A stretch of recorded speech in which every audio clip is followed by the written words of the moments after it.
Ready. ಆತ್ಮೀಯ ಕಾರ್ಮಿಕ ಬಂಧುಗಳೇ, ಇವತ್ತು ಜಂಟಿ ಕ್ರಿಯಾ ಸಮಿತಿ ಜೊತೆಯಲ್ಲಿ KSRTC ಸೆಂಟ್ರಲ್ ಆಫೀಸಲ್ಲಿ ಮೀಟಿಂಗ್ ಇತ್ತು. KSRTC MD ಅವರು ಅಕ್ರಮ್ ಪಾಷಾ ಅವರು ಸಭೆ ಅಧ್ಯಕ್ಷತೆ ವಹಿಸಿದರು. ಮತ್ತು ಉಳಿದ 3 ಕಾರ್ಪೊರೇಷನ್ಗಳ MDಗಳು HODಗಳು ಎಲ್ಲರೂ ಇದ್ದರು.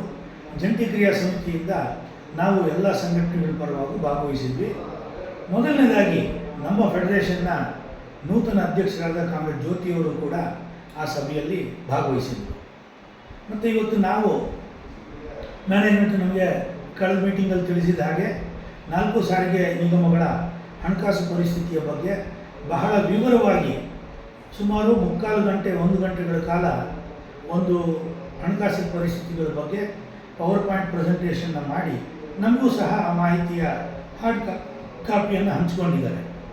ಆ ಕಾಪಿಯನ್ನು ಕೊಟ್ಟು ಅದು ಸರ್ಕಾರ ಎಷ್ಟು ಹಣ ಕೊಡ್ತು ಕೋವಿಡ್ ದಿನಗಳಿಂದ, ಮತ್ತು ರೆವಿನ್ಯೂ ಮೇಲೆ ಏನು ಪರಿಣಾಮ ಬೀರ್ತು ಕೋವಿಡ್, ಆ ಸಂದರ್ಭದಲ್ಲಿ ನಾವು ಹೆಂಗೆ ಮ್ಯಾನೇಜ್ ಮಾಡಿದ್ವಿ, ಇವತ್ತಿನ ವರಮಾನ ಎಷ್ಟಿದೆ, ಕೆಲಸಗಾರರ ಸಂಬಳಕ್ಕೆ ಟಿಕೆಟ್ ಆದಾಯದ 42.5% ಸಾರಿಗೆ ಕೆಲಸಗಾರರ ಸಂಬಳಕ್ಕೆ ವೆಚ್ಚ ಆಗ್ತಾಯಿದೆ, ಡೀಸೆಲ್ಗೆ 35% ವೆಚ್ಚ ಆಗ್ತಾಯಿದೆ. ಇದೆರಡು ಸೇರಿಯೇ ಸುಮಾರು 77-78% ಹೊರಟೋಯ್ತು. ಅಂದರೆ ನಮಗೆ ಬೇರೆ ವೆಚ್ಚಗಳಿಗೆ ಏನೂ ಇಲ್ಲ. ತೊಗೊಂಡು ಸಾಲ ಬಡ್ಡಿ ಕೊಡಬೇಕು, ಮತ್ತು ಇದಕ್ಕೆ ಸ್ಪೇರ್ ಪಾರ್ಟ್ಸ್ಗಳು, ಮೇಂಟೆನೆನ್ಸು, ಇದೆಲ್ಲಕ್ಕೂ ಭಾಳ ತೊಂದರೆಯಲ್ಲಿದ್ದೀವಿ ನಾವು. 4 ಕಾರ್ಪೊರೇಷನ್ಗಳು ನಷ್ಟದ ಪ್ರಮಾಣ ಇದೆ, PF ಬಾಕಿ ಇದೆ ಅಂತೆಲ್ಲ ಅವ್ರ ಕಷ್ಟಗಳನ್ನ ಹೇಳ್ಕೊಂಡು ನಾವು ಅವ್ರ ಕಷ್ಟಗಳನ್ನೆಲ್ಲ ಕೇಳಿಕೊಂಡು ನಾವು 4 ಜನ ಮಾತಾಡಿದ್ವಿ 4 ಸಂಘಟನೆಯಿಂದ. ಭಾಳ ಸ್ಪಷ್ಟವಾಗಿ ತಿಳಿಸಿದ್ದೇನೆಂದರೆ, ತಾವು ಹೇಳಿರುವಂಥ ಯಾವುದೇ ಮಾತನ್ನು ನಾವು ನಿರಾಕರಣೆ ಮಾಡೋದಿಲ್ಲ.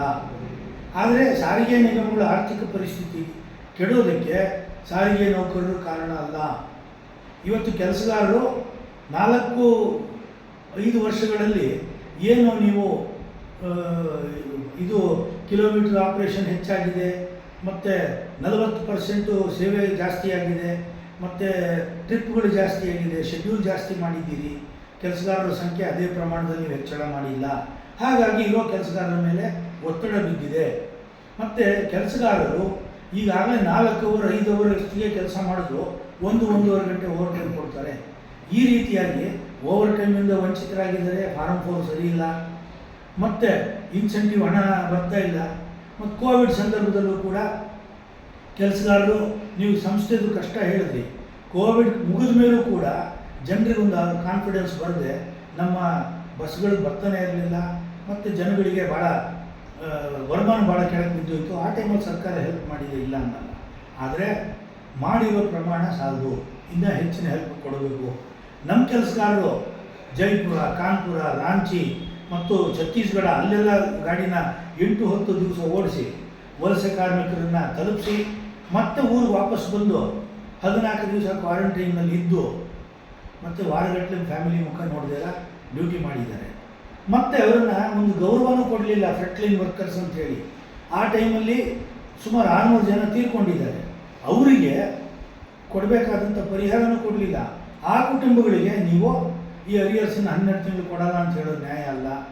ಮತ್ತು ಆ ಟೈಮಲ್ಲಿ ಡ್ಯೂಟಿ ಮಾಡಿದವರು, ಅದಕ್ಕೆ ಮುಂಚೆ 35-40 ವರ್ಷ ದುಡಿದವರು, ಅವರಿಗೆ ನೀವು ಅನ್ಯಾಯ ಮಾಡ್ತಾಯಿದ್ದೀರಿ, ಅದು ಮಾಡಬಾರ್ದು ಅಂತ ಹೇಳಿ ನಾವು ಭಾಳ ಸ್ಪಷ್ಟವಾಗಿ ಇನ್ನು ಉಳಿದ 26 ತಿಂಗಳದ್ದು ಸರ್ಕಾರ ಕೊಟ್ಟಿದೆ, ಉಳಿದ ಅರಿಯರ್ಸನ್ನು ನೀವು ಕೊಡಬೇಕು. 4 ನಿಗಮಗಳು ಒಂದು 120 ಕೋಟಿ ಕೂಡ ಬರೋದಿಲ್ಲ ಒಂದೊಂದು ನಿಗಮಗಳಿಗೆ ಹಂಚ್ಕೊಂಡ್ರೆ. ಅದರಿಂದ ಅದನ್ನು ಹೊರಲಾರದ ಹೊರ ಏನಲ್ಲ, ಹೊರಗೆ ಕೊಡ್ಬೋದು, ಕೊಡಲಿ ನೀವು ಅದನ್ನು. ಮತ್ತು ಎರಡನೇದು 1/1/24ರಿಂದ ಮತ್ತು ಅದನ್ನೇ ಭಾಳ ಸ್ಪಷ್ಟವಾಗಿ ಮುಖ್ಯಮಂತ್ರಿಗಳು ತಪ್ಪು ತಿಳುವಳಿಕೆಯಿಂದ, ಒಂದು ತಪ್ಪು ವಾದದಿಂದ ಕೆಲಸಗಾರರಿಗೆ ಅನ್ಯಾಯ ಆಗಬಾರ್ದು. ಅದರಿಂದ 1/1/24ರಿಂದ ವೇತನ ಹೆಚ್ಚಳ ಆಗಬೇಕು. ನೀವು ಇವತ್ತಿನ ಮೀಟಿಂಗಲ್ಲಿ ಅದರ ಪರ್ಸೆಂಟೇಜ್ ಹೇಳಬೇಕು.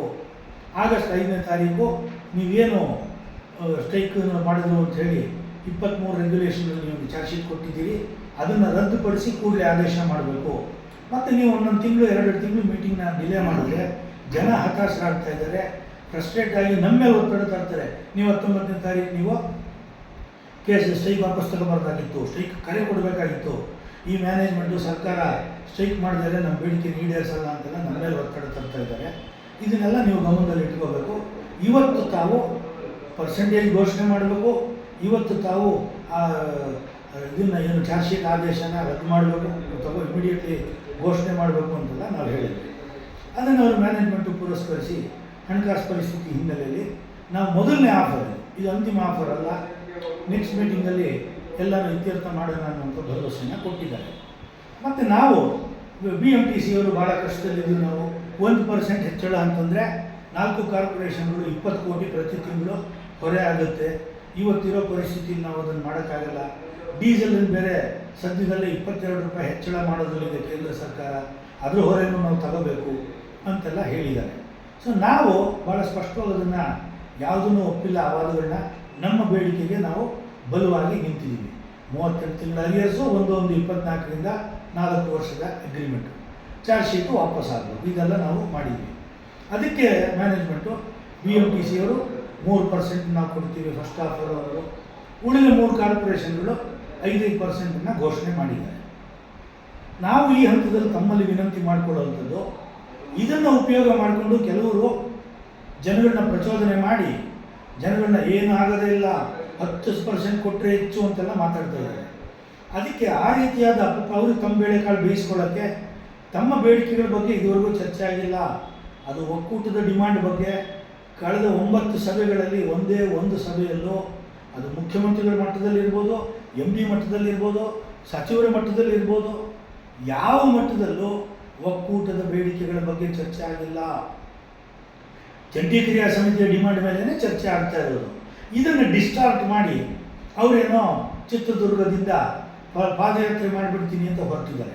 ಇವತ್ತು ಮೀಟಿಂಗ್ ಆಗೋಕ್ಕೆ ಮುಂಚೆನೇ ಪ್ರೆಸ್ ಮೀಟ್ ಮಾಡಿ ಹೇಳಿದ್ದಾರೆ ಅದನ್ನು ನಾವು ಪಾದಯಾತ್ರೆ ಮಾಡ್ತೀವಿ ಅಂತ. ಸೊ ಅದರಿಂದ ಅವರು ಏನಾದರೂ ಮಾಡಿ ಇದನ್ನು ದಿಕ್ಕು ತಪ್ಪಿಸಬೇಕು. 2021ರಲ್ಲಿ ಏನೊಂದು ಭಯಂಕರವಾದ ಒಂದು ಸನ್ನಿವೇಶ ಬಂತು, 1000 ಜನ ಟ್ರಾನ್ಸ್ಫರು, ಸಸ್ಪೆಂಡು, ಡಿಸ್ಮಿಸ್ ಆದರು.